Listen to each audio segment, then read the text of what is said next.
Bonjour à tous et bienvenue dans cette première partie théorique de votre formation animateur en dégustation. Ici, on ne va pas juste parler de vin.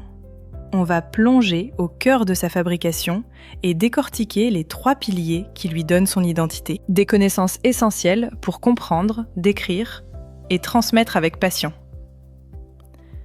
Les principaux éléments à retenir sur la fabrication du vin. Le but est de vous apporter les connaissances fondamentales, car chaque étape influence ses arômes. Parce que décrire un vin, c'est comme raconter une histoire, celle de son terroir, de son cépage et du travail du vigneron. Plus vous maîtriserez ces bases, plus vos animations de dégustation seront précises, passionnantes et accessibles à votre public. Analysons au préalable.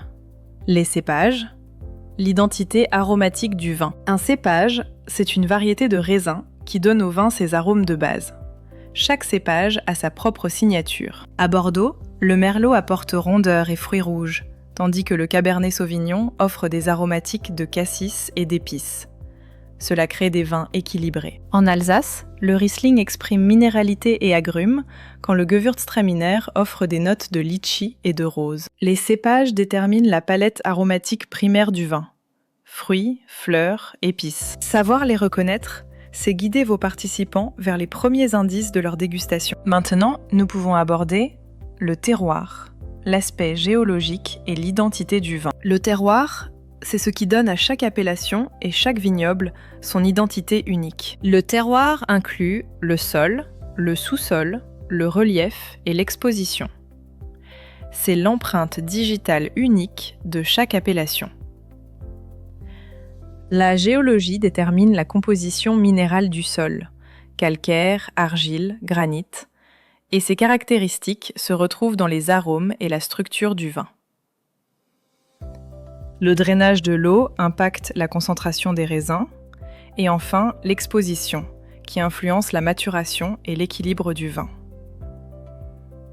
À Pomerol, les crasses de fer, ces sols argileux riches en oxyde de fer, donnent des vins puissants, charnus et veloutés. En Alsace, les coteaux granitiques, combinés à un climat semi-continental, produisent des vins blancs minéraux, vifs et aromatiques, comme les grands crus de Riquewihr ou Ribeauvillé.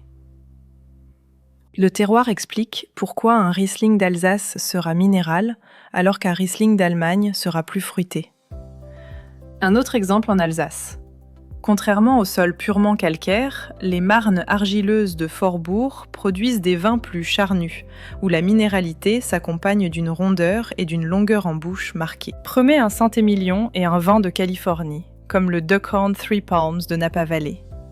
Le premier aura des tendances aromatiques fruitées et fraîches, tandis que le second sera explosif de pruneaux et de vanille. Ces contrastes s'expliquent par des sols opposés, calcaire contre alluvions volcaniques, et des climats distincts, océanique tempéré contre méditerranéen chaud. Enfin, découvrons les aspects liés au climat.